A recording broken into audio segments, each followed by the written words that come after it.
Assalamualaikum warahmatullahi wabarakatuh. Alhamdulillahirabbil alamin. Assalatu wassalamu ala asrafil anbiya'i wal mursalin wa ala alihi wa ashabi ajmain. Amma ba'd. Rabbana zidna ilman, Allahumma anfa'na bima 'allamtana wa 'allimna ma yanfa'una warzuqna ilman yanfa'una. Amin Allahumma amin ya mujibas sa'ilin. Para ikhwan akhwat sekalian, alhamdulillah atas izin serta inayah Allah, juga hidayah serta taufik dari Allah, kita bisa hadir kembali di masjid yang kita cintai ini untuk sama-sama memakmurkan masjid kita dengan melaksanakan ibadah-ibadah fardu dan sunnah. Semoga ini semua menjadi amal soleh buat kita yang mendatangkan ridhonya Allah SWT. Ya amin Allahumma amin.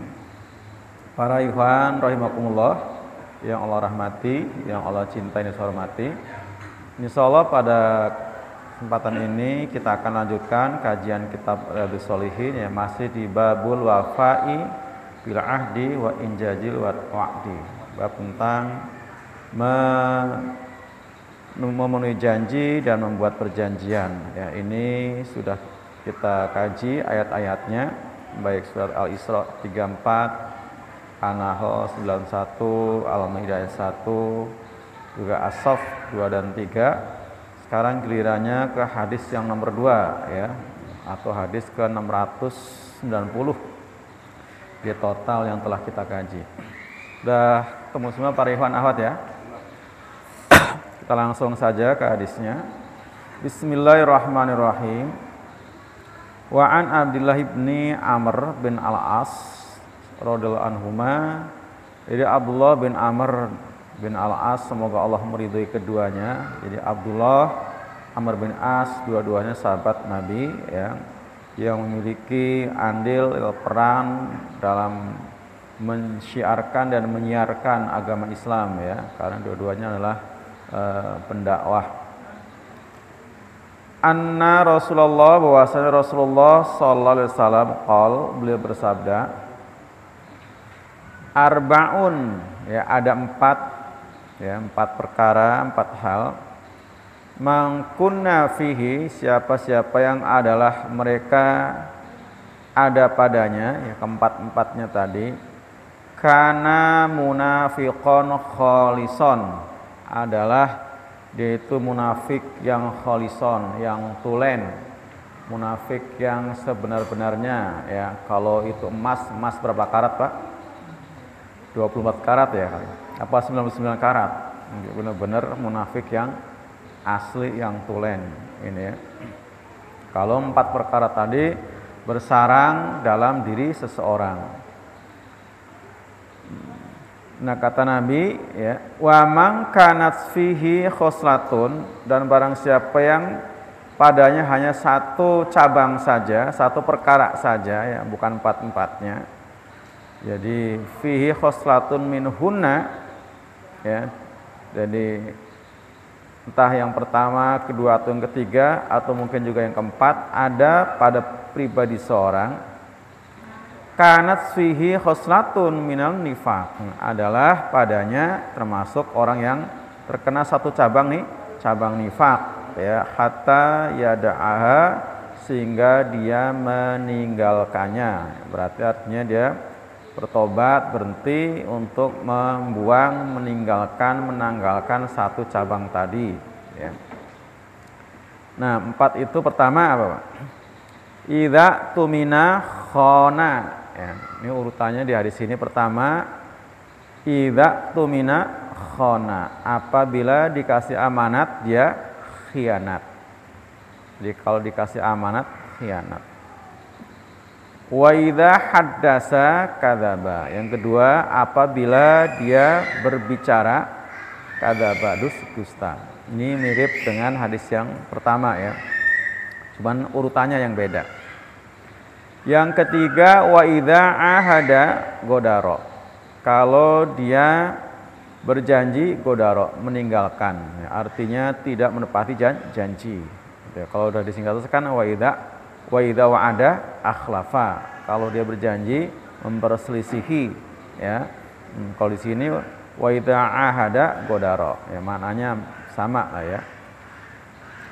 Dan yang keempat, ini ya, yang keempat yang tidak ada di hadis yang pertama. Karena di hadis pertama cuma 3, nah, ternyata ada 4. Ini untuk ukuran yang munafik tulen ya Pak. Kalau di yang 3 kan ini ciri praktis munafik. Ya, hadis yang pertama. Kalau ini ciri munafik yang tulen. Wa idza khosama fajaro. Ya, kalau dia berdiskusi, berdialog ya, debat, fajaro, dia curang ya.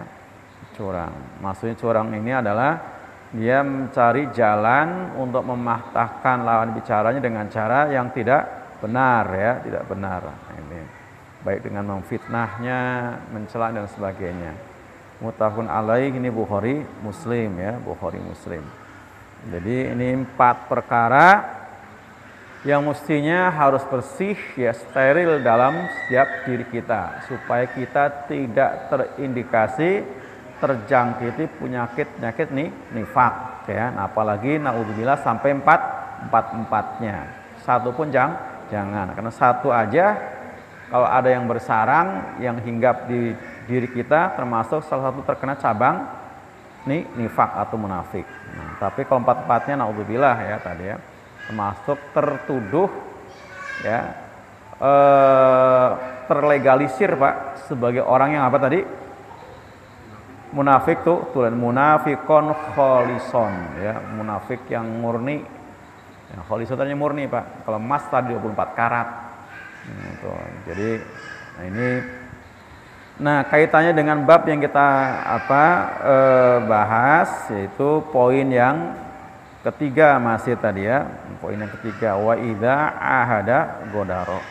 Itu artinya satu aja, kalau kita nggak menepati janji ya termasuk orang yang terjangkit penyakit nifak.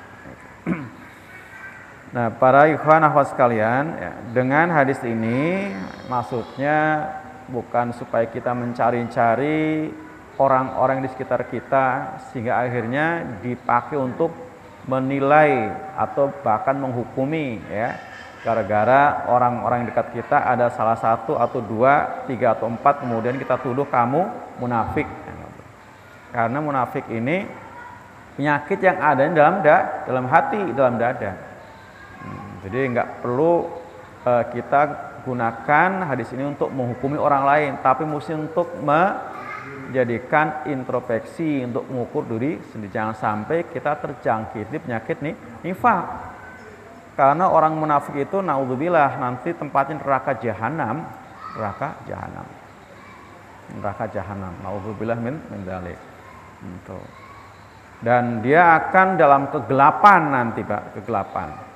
Dan orang munafik itu bukan siapa-siapa, muslim juga Pak, ya, orang muslim juga. Bahkan bersama-sama dengan kita dalam banyak hal, ya, dalam berjuang bahkan ya, tapi memang beda tujuan ya. Kalau orang munafik itu ya hakikatnya memang dia sebenarnya kafir, hanya saja dia menampakkan keislaman, keimanan ya. Tapi niat yang tersembunyi adalah supaya Islam ini redup, segala rencana baik gagal, nggak berjalan, bisa mungkin dia ngerecokin, makanya dia pura-pura masuk Islam gitu ya. Nah, gambaran di akhiratnya Pak bisa kita lihat ya dalam Quran surat Al-Hadid ya, bagaimana orang munafik nanti di akhirat ketika bersama-sama dengan kita, di dunia bersama-sama, di akhirat pun bareng-bareng gitu ya, di akhirat pun bareng-bareng. Nah, Al-Hadid ayat 12 hingga 13 ya. Coba kita baca bersama. Buka surat ke-57 ya, 57. Jadi orang munafik itu di dunia bersama-sama pun nanti di akhirat juga bersama-sama. Cuman kebersamaannya sampai di mana, nah kita perlu tahu ya. Ayat 12 hingga 13. Udah ketemu belum? Udah ya? Udah, sehabis surat Al-Waqiah ya Pak. Udah ya. Ayo, a'udzu billahi minasy syaithanir rajim. Bismillahirrahmanirrahim. Yauma taral mu'minina wal mu'minati yas'a nuruhum baina aydihim wa bi aymanihim busyarakumul yawma jannatun tajri min tahtihal anharu khalidina fiha dzalika huwal fawzul azim. Yaqulul munafiquna wal munafiqatu lilladzina amanu dzuruna naqtabis min nurikum qila irji'u wara'akum faltamisu nura faduriba bainahum bisurin lahu bab batinuhu fihi rahmatu wa zahiruhu min kibalihil azab. Lagi Pak, satu lagi. Yunadunahum alam nakum ma'akum qalu bala walakinnakum fatantum anfusakum wa tarabbastum wartabtum wa gharraskumul amaniyu hatta jaa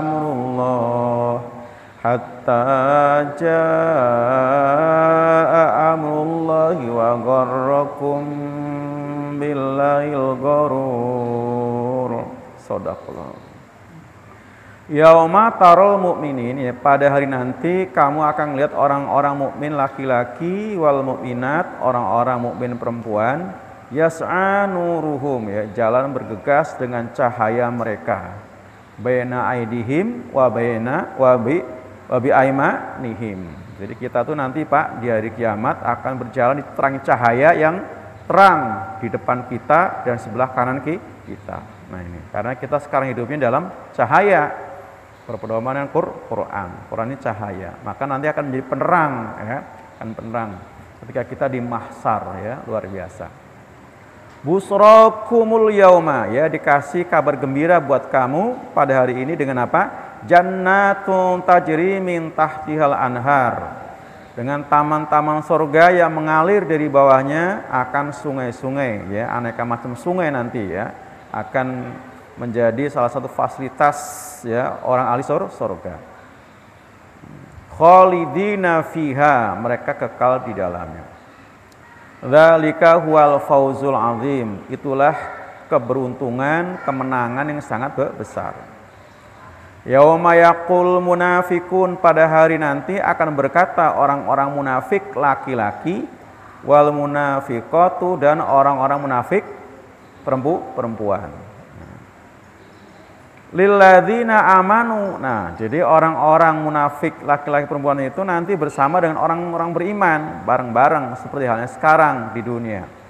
Makanya dia akan bilang ke orang-orang beriman, ya, unzuruna. Nah, itu dia bilang, tunggu kami. Nah, tunggu kami, ya, tunggu kami. Ini orang munafik minta ditungguin, ya, ketika kita sedang tadi bergegas, yas'a, Pak, yas'a itu jalan cepat, ya. Karena kita jalannya tidak ada rintangan, nggak ada halangan, ya, dan kita tidak dalam kegelapan. Nah, itu.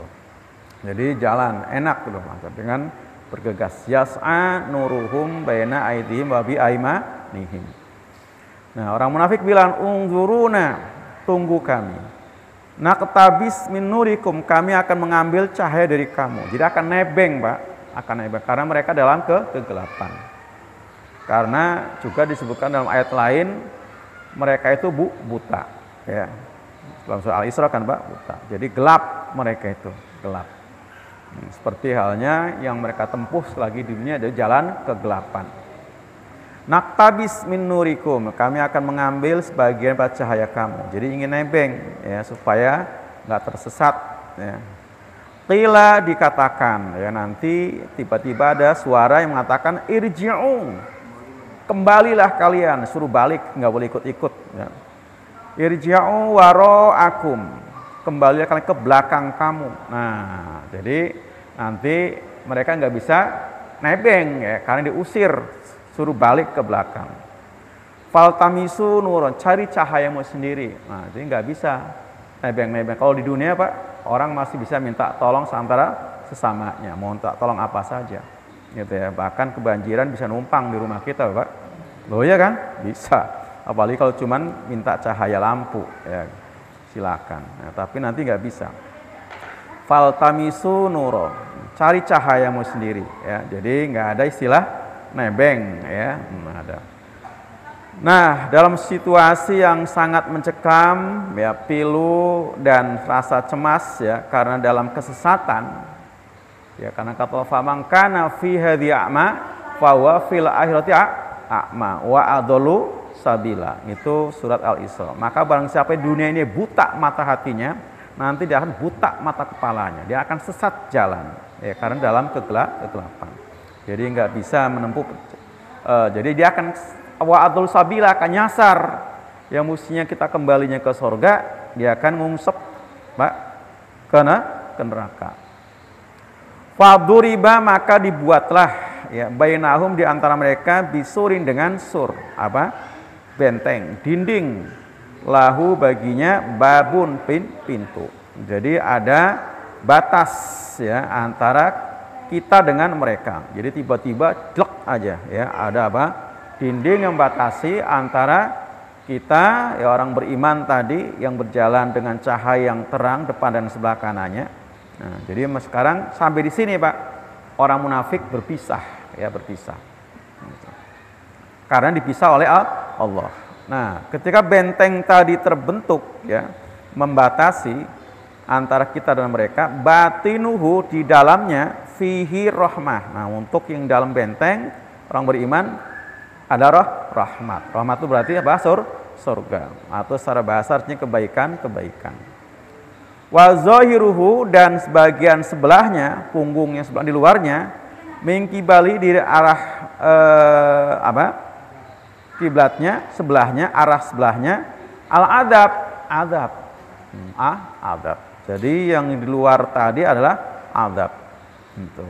Nah, ketika mereka teradab, orang munafik bilang, yunadunahum alam nakum ma'akum. Jadi mereka memanggil. Alam nakum ma'akum, bukankah dulu kami bersama-sama kalian? Nah, itu. Jadi dunia dulu bareng-bareng dalam satu komunitas ya, bahkan mungkin dalam jamaah lah seperti itu. Tapi ternyata memang mereka bukan sejatinya orang yang beriman. Itu pura-pura. Itu. Qalu, nah orang-orang muslim, mukminat yang di dalam surga bilang, bala, bener ya, dulu memang kita bareng-bareng ya, sejamaah gitu. Walakinnakum, akan tapi sungguh kalian itu, fatangtum anfusakum ya, telah menganiaya atau merusak diri kamu sendiri gitu. Watarobastum, dan kalian menanti-nanti, wartabtum, dan kalian telah ragu, wagorotskum, dan telah kalian berangan-angan ya, wagorotskum, atau tertipu ya, tertipu. Wagorotskum, kalian telah tertipu, al-amaniyah, oleh angan-angan gitu ya. Jadi tertipu oleh angan-angan. Hatta jaa amrullah, sehingga datang amrullah ya, urusan Allah, ketetapan Allah. Wa gharrakum, dan telah menipu kamu ya, setan ya dalam hal ini, karena yang menguasai mereka adalah setan, boleh karena al-ghurur, tipu daya. Nah, ini. Jadi orang-orang munafik itu orang yang tertipu oleh angan-angan kosongnya, karena dikuasai oleh setan. Dia pikir bakal untung kan dunia akhirat. Atau memang betul orang munafik itu akan untung sana sini, tapi bukan dunia akhirat. Untung ketika dia di dalam intern kaum muslimin, untung juga ketika mereka di kalangan orang-orang kafir, gitu kan, seperti itu. Tapi di akhirat nggak akan untung. Kalau di dunia mungkin untung sana sini, ya. Artinya di dalam tubuh kaum muslimin dia untung karena dianggap sebagai muslim, hak-hak muslim dia dapat. Begitu kembali ke setan-setan mereka, pemimpin mereka pun untung, karena mereka tidak akan dicela, ya, nggak akan dikucilkan, karena mereka tahu ini adalah bangsanya yang sama, ya, hanya statusnya saja yang beda seperti itu. Nah, ini nasib orang-orang munafik, ya, nasib orang-orang munafik itu. Na'udzubillah min dzalik, ya. Nah, termasuk tadi salah satu cirinya adalah mengingkari janji. Nah, na'udzubillah kalau sampai empat ciri tadi, ya, dikasih amanat, khianat. Amanat itu nggak mesti harus yang besar-besar apapun, termasuk batas titipan salam, Pak, amanat. Amanat untuk apa? Untuk urusan kegiatan, ya, dengan dana-dana, Pak, donasi-donasi. Ini ada acara ini diamanati, riasa ini sekian, itu amanat, Pak, amanat. Kalau kita ditunaikan termasuk namanya mengkhianati, ya kan? Sudah jelas ditentukan per event sekian, mampu tapi tidak melaksanakan, berarti khianat kan amanat. Loh, ya mampu, tapi kalau nggak mampu ya tetap aja tertib juga, bilang saya tidak ada, ya. Amanatnya 200, saya mampunya cuma gocap, nggak jadi masalah, tapi ada tertibnya. Oh iya kan, beda lagi, beda gitu. Tapi kalau mampu dia tunaikan berarti khianat namanya, khianat. Kalau dia mampu tapi tidak tunaikan, jadi masalah apa saja itu termasuk bagian pada ciri, terkena ciri apa tadi, Pak? Khoslatan, satu cabang tadi, ya, jadi kemunafikan, khianat tadi. Yang kedua kalau apa, bicara dusta, wa idza haddasa kadzdzaba, itu. Jadi kalau suka bohong, nah itu walaupun belum terkena yang taruh yang kholison, Pak, ya, tapi kalau satu ini amanah, oke, janji selalu tepati, nggak pernah debat dengan cara yang curang. Tapi kalau suka bohong ya terkena salah satu indikasi penyakit nifak tadi, gitu, ya. Itu jadi karena dusta itu akan membawa yang bersangkutan kepada dosa, dan dosa tadi akan mendorong menjerumuskan ke neraka, gitu kan hadisnya, gitu.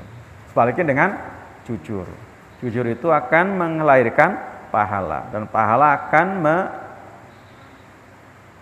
akan menghalaunya, akan mendorongnya ke surga seperti itu. Ditanyakan, Pak,